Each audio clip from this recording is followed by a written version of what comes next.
हमारे आज के पिटारे में 10वीं कक्षा की हिंदी की किताब से एक बड़ी ही मजेदार और शरारती कविता है जिसका नाम है छापा। ये खास तौर पर महाराष्ट्र बोर्ड की परीक्षा की तैयारी के लिए है।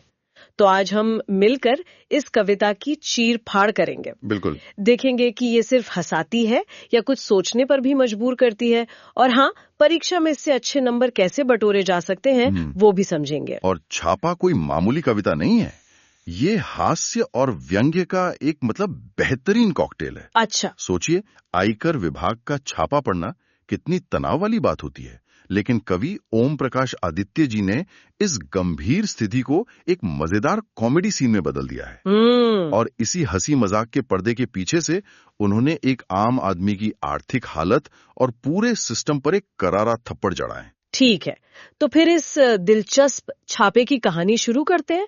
कहानी के हीरो यानी हमारे कवि ओम प्रकाश आदित्य जी के बारे में थोड़ा जान लेते हैं जी। वो 1936 में गुरुग्राम हरियाणा में पैदा हुए और 2009 में भोपाल में उनका निधन हुआ। हिंदी की दुनिया में, खासकर जहां हंसाने और गुदगुदाने की बात हो, उनका नाम बहुत बड़ा था। इधर भी गधे हैं, उधर भी गधे हैं जैसी रचनाएं उनके बेबाक अंदाज का सबूत है। और उनका यही अंदाज इस कविता की जान है। देखिए, हास्य व्यंग का मतलब सिर्फ चुटकुले सुनाना नहीं होता। सही। इसका असली काम है हंसी हंसी में वो बात कह देना जो सीधे सीधे कहने में कड़वी लगे। अच्छा। जैसा कि किताब के पद्य संबंधी में भी बताया गया है, कवि ने छापा मारने वालों के तौर तरीकों और अपने घर की फकीरी के बीच का जो अंतर दिखाया है, उसी से हास्य पैदा होता है। मतलब एक तरह का टकराव है। बिल्कुल, सिस्टम की ताकत और एक कलाकार की फकीरी के बीच। चलिए तो अब सीधे घटना स्थल पर चलते हैं, यानी कवि के घर। पहली ही लाइन माहौल बना देती है, मेरे घर छापा पड़ा, छोटा नहीं बहुत बड़ा। सुनते ही लगता है कि कोई बहुत बड़ी गड़बड़ हो गई है। अधिकारी धड़ धड़ाते हुए घर में घुसते हैं, एक एक कोना छानने लगते हैं, माहौल में पूरा तनाव है। और यहीं से खेल शुरू होता है। एक अधिकारी कड़क आवाज में पूछता है, स्वर्ण कहाँ है? अब किसी भी आम आदमी के तो होश उड़ जाएंगे, लेकिन कवि तो कवि हैं। वो बड़ी मासूमियत से जवाब देते हैं, सुवर्ण मेरे काव्य में है, तुम्हें मिल जाए तो ढूंढ लो। हाँ, यहाँ आकर पूरा सीन पलट जाता है। बिल्कुल। अधिकारियों के लिए स्वर्ण का मतलब है गोल्ड, सोना, लेकिन कवि ने शब्द पकड़ लिया, सुवर्ण यानी सुंदर अक्षर। वाह। वो कह रहे हैं कि मेरा खजाना तो मेरे शब्द हैं, मेरी कविताएं हैं। क्या बात है, ये तो वर्बल जूडो जैसा है। उन्हीं के शब्दों को पकड़कर उन्हीं पर दाव लगा दिया। सही कहा। मुझे तो उन अधिकारियों का चेहरा देखने का मन कर रहा है। वो सोना ढूंढने आए थे और उन्हें कविता की किताब समाई जा रही है। बिल्कुल। और ये सिलसिला यही नहीं रुकता। जब अधिकारी और गुस्से में पूछते हैं कि अनधिकृत रूप से अर्जित अर्थ कहाँ है, यानी ब्लैक मनी, काला धन। जी, तो कवि फिर से उसी अंदाज में कहते हैं, अर्थ मेरी नई कविताओं में है, तुम्हें मिल जाए तो ढूंढ लो। यहाँ फिर वही शब्दों का खेल। अधिकारियों का अर्थ मतलब धन दौलत और कवि का अर्थ मतलब मीनिंग या भाव। एग्जैक्टली। ये तो सीधे सीधे दो दुनियाओं की टक्कर है। एक दुनिया जो सोने चांदी में दौलत तौलती है, और दूसरी दुनिया जो शब्दों और भावनाओं में खजाना ढूंढती है। आपने बिल्कुल सही पकड़ा। ये सिर्फ एक मजाकिया जवाब नहीं है, ये एक कलाकार का बयान है। वो कह रहे हैं कि तुम्हारी दौलत की परिभाषा मेरी दुनिया में लागू ही नहीं होती। सही बात है। मैं तो विचारों और भावनाओं से अमीर हूँ। इस एक जवाब से कवि ने अधिकारियों को उनकी ही दुनिया से बाहर खींच लिया है। और मुझे लगता है अधिकारी भी अब तक समझ गए होंगे कि वो किसी आम आदमी से नहीं, बल्कि एक हाजिर जवाब कवि से पाला पड़ा है। हाँ, लेकिन वो भी अपनी जिद पर अड़े हैं। झुंझुलाकर पूछते हैं, चांदी कहाँ है? और कवि का जवाब तो और भी मजेदार है। बिल्कुल। वो अपने बालों की तरफ इशारा करते हुए कहते हैं, मेरे बालों में आ रही है धीरे धीरे। मतलब जो चांदी उनके पास है वो उम्र के साथ सफेद होते बाल हैं। जी। इसके बाद जब अधिकारी नोट मांगते हैं तो कवि को स्कूल कॉलेज के दिनों की याद आ जाती है और वो कहते हैं कि नोट तो मैं परीक्षा से पहले तैयार करवाता हूँ। हाँ, यहाँ तक आते आते अधिकारियों का गुस्सा शायद भाप बनकर उड़ने लगा होगा। बिल्कुल। लेकिन एक बात सोचिए, क्या असल जिंदगी में कोई इनकम टैक्स वालों से ऐसे बात कर सकता है? शायद कवि यहाँ ये भी दिखा रहे हैं कि जब किसी के पास खोने के लिए कुछ होता ही नहीं तो उसका डर भी खत्म हो जाता है। बहुत गहरा पॉइंट है। वो पूरी तरह से निडर है। उनका ये बेखौफ अंदाज ही उनके व्यंग्य को धार देता है। जब अधिकारी गरज कर पूछते हैं, मुद्रा, तो कवि का जवाब इस नाटक को अपने शिखर पर ले जाता है। अच्छा। वो कहते हैं, मुद्रा आप मेरे मुख पर देख लीजिए। वाह, मतलब उनके चेहरे पर जो लाचारी, बेबसी और परेशानी के भाव हैं, वो ही उनकी असली मुद्रा उनकी असली करेंसी है। जी। इससे ज्यादा मजबूत और दुखद जवाब क्या हो सकता है। यहाँ हंसी के साथ साथ एक चुभन भी महसूस होती है। और यहीं पर कविता हास्य से करुणा की तरफ मुड़ जाती है। अब तक जो शब्दों का खेल चल रहा था वो अब कड़वी सच्चाई में बदल जाता है। अधिकारियों को भी एहसास होता है कि दाल में कुछ काला नहीं, बल्कि यहाँ तो दाल ही नहीं है। सही। वो तलाशी शुरू करते हैं और उन्हें क्या मिलता है? रसोई में पीपों की जगह खाली कनस्तर, बच्चों की गुल्लक जो अंदर से पूरी खाली है, और पानी रखने के मटके भी खाली। घर में सिर्फ टूटी फूटी अलमारियां हैं। कवि ने अपनी गरीबी बताने के लिए कितनी आम चीजों का इस्तेमाल किया है। बिल्कुल, ये सिर्फ चीजें नहीं हैं, ये उस घर की आत्मा के खालीपन को दिखा रही हैं। सही कहा। और कविता में एक बहुत ही दमदार शब्द का प्रयोग हुआ है, अरण्यकांड। देखकर मेरे घर में ऐसा अरण्यकांड, उनका खिला हुआ चेहरा मुरझा गया। अरण्यकांड रामायण का वो अध्याय जहाँ वनवास होता है। जी, यहाँ कवि ने अपने घर की तुलना उस सूने वीरान जंगल से की है। ये देखकर अधिकारियों का जो आत्मविश्वास से खिला हुआ चेहरा था, वो शर्मिंदगी और निराशा से मुरझा जाता है। उन्हें अपनी गलती का एहसास होता है। बिल्कुल। और यहाँ कहानी में एक बड़ा मोड़ आता है। अब तक जो अधिकारी रौद्र रस में थे, यानी गुस्से में थे, अब उनके अंदर करुण रस यानी दया का भाव जाग जाता है। उनका दिल पिघल जाता है। वे शर्मिंदा होकर कहते हैं, क्षमा कीजिए, हमें किसी ने गलत सूचना दे दी, और सिर झुकाकर जाने लगते हैं। लेकिन रुकिए, क्लाइमैक्स तो अभी बाकी है। अच्छा। कवि उन्हें ऐसे ही नहीं जाने देते। यहाँ स्थिति पूरी तरह से 180 डिग्री घूम जाती है। अब तक जो बेचारा असहाय व्यक्ति था, अब वो ड्राइवर सीट पर आ जाता है।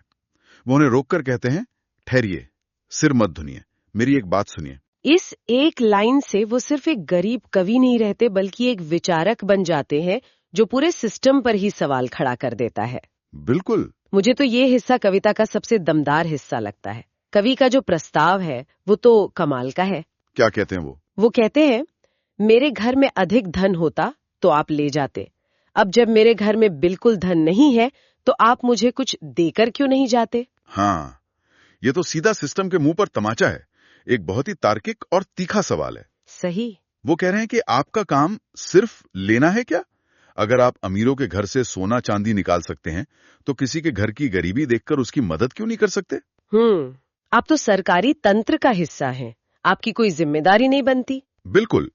ये उस विडंबना पर चोट है कि छापा हमेशा उन पर पड़ता है जिनके पास पहले से ही बहुत कुछ है। और उनकी जो आखिरी मांग है वो तो इस व्यंग्य को एक अलग ही लेवल पर ले जाती है। जी। जिनके घर में बैठने को कुछ भी नहीं, उनके यहाँ कम से कम एक तख्त तो डलवा दीजिए। देखिए, वो पैसे या कोई बड़ी चीज नहीं मांग रहे हैं, वो सिर्फ एक तख्त मांग रहे हैं, बैठने या सोने के लिए एक बुनियादी जरूरत की चीज। लेकिन ये सिर्फ एक तख्त की मांग नहीं है, ये एक नागरिक की अपने सिस्टम से एक बुनियादी सम्मान की मांग है। सही। वो कह रहे हैं कि अगर आपका तंत्र अमीरों से ले सकता है, तो उसे गरीबों को एक न्यूनतम जीवन स्तर देने की भी जिम्मेदारी लेनी चाहिए। वाह। तो एक छापे की कहानी से शुरू होकर कविता, समाज और सरकार की जिम्मेदारियों तक पहुंच जाती है। जी। तो चलिए अब इस पूरी बातचीत को समेटते हैं और देखते हैं कि परीक्षा की तैयारी करने वाले किसी छात्र के लिए इसमें से कौन से जरूरी पॉइंट्स हैं। बिल्कुल।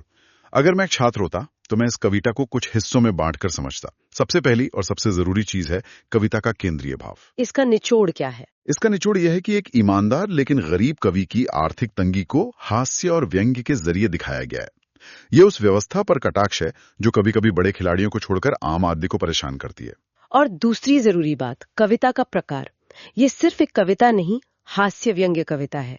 अगर परीक्षा में सवाल आए कि कवि ने हास्य कैसे पैदा किया, तो इसका जवाब क्या होगा? इसके दो मुख्य तरीके हैं। पहला, शब्दों का दोहरा अर्थ इस्तेमाल करके, जिसे श्लेष अलंकार भी कहते हैं। और दूसरा, परिस्थिति की विडंबना दिखाकर। एक तरफ रौबदार सरकारी अधिकारी, दूसरी तरफ एक मस्तमौला फक्कड़ कवि। इन दोनों का आमना सामना ही अपने आप में मजेदार है। और वो दोहरे अर्थ वाले शब्द तो इस कविता की आत्मा है। उन्हें याद रखना तो बहुत ही जरूरी होगा। एकदम। ये 4 शब्द तो रट लेने चाहिए। कौन कौन से? पहला है स्वर्ण, जिसका एक मतलब है सोना और दूसरा सुंदर अक्षर। ठीक है। फिर अर्थ, एक मतलब धन और दूसरा मतलब या भाव। ओके। फिर चांदी, एक है चांदी धातु और दूसरा सफेद होते बाल। और आखिर में मुद्रा, एक मतलब सिक्का या पैसा और दूसरा चेहरे का भाव। मुझे एक और बात दिलचस्प लगी कि कवि ने गरीबी दिखाने के लिए जिन चीजों का इस्तेमाल किया वो अपने आप में बहुत कुछ कहते हैं, जैसे फटी दरी या खाली गुल्लक। हाँ, ये प्रतीक हैं। इन्हें हम प्रतीक कह सकते हैं ना? बहुत अच्छा पॉइंट है। जी हाँ, फटी हुई दरी, खाली कनस्तर और बच्चों की खाली गुल्लक अत्यधिक गरीबी के प्रतीक हैं। और वो तख्त। और आखिर में जो तख्त मांगा गया है वो सिर्फ एक फर्नीचर नहीं बल्कि एक इंसान की बुनियादी जरूरत और सम्मान का प्रतीक बन जाता है। और एक और चीज जो मुझे लगता है जरूरी है वो है रस का बदलना। अधिकारियों के भाव कैसे बदलते हैं? हाँ, ये भावनात्मक बदलाव कहानी का टर्निंग पॉइंट है। शुरुआत में अधिकारियों के मन में रौद्र रस यानी क्रोध है, लेकिन जब वो घर की असलियत देखते हैं तो उनका गुस्सा करुण रस यानी दया और सहानुभूति में बदल जाता है। ये बदलाव दिखाना जरूरी है। ठीक है, तो ये तो हो गई कविता की मोटी मोटी बातें। अब आते हैं सबसे जरूरी सवाल पर, परीक्षा में प्रश्न किस तरह के आ सकते हैं? देखिए, 3 तरह के सवाल आमतौर पर पूछे जाते हैं।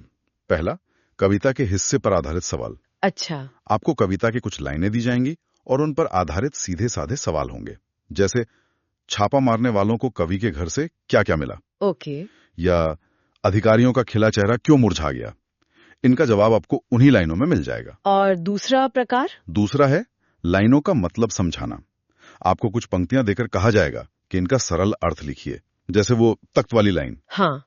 यहां सिर्फ लाइन का अनुवाद नहीं करना है, बल्कि उसके पीछे छिपे व्यंग और गहरे मतलब को भी समझाना है कि कवि असल में क्या कहना चाह रहे हैं। और तीसरा, जिसमें अक्सर छात्र थोड़ा घबराते हैं, स्वमत यानी पर्सनल ओपिनियन वाले सवाल। सही। और यही सबसे ज्यादा स्कोरिंग भी हो सकता है। इसमें आपसे पूछा जा सकता है कि कविता में व्यवस्था पर किए गए व्यंग्य पर अपने विचार लिखिए। अच्छा। या कवि और अधिकारियों के बीच हुए संवाद की क्या खासियतें हैं। इसके जवाब में आप बता सकते हैं कि ये संवाद बहुत ही मजेदार, हाजिर जवाबी से भरा है और शब्दों के खेल पर टिका है। बस अपने विचार को कविता के उदाहरणों के साथ सपोर्ट करना है। तो आज हमने ओम प्रकाश आदित्य की कविता छापा की हर परत को खोलकर देखा। ये सिर्फ एक कविता नहीं बल्कि एक मजेदार कहानी है जो हमें हंसाते हंसाते गरीबी, ईमानदारी और सरकारी सिस्टम की कार्यप्रणाली पर सोचने को मजबूर कर देती है। और अंत में ये कविता हमें एक बड़े सवाल के साथ छोड़ जाती है। क्या? कवि का अधिकारियों से एक तख्त डलवाने के लिए कहना सिर्फ एक मजाक नहीं है। ये हमें सोचने पर मजबूर करता है कि किसी भी सरकारी तंत्र की असली जिम्मेदारी क्या होती है। क्या उसका काम सिर्फ नियम लागू करना, टैक्स वसूलना और छापे मारना है, या उस प्रक्रिया में जब समाज की कोई कड़वी सच्चाई जैसे किसी की घोर गरीबी सामने आए तो उसे दूर करने की जिम्मेदारी भी उसी तंत्र की होनी चाहिए? ये एक ऐसा सवाल है जो आज भी उतना ही प्रासंगिक है। बिल्कुल।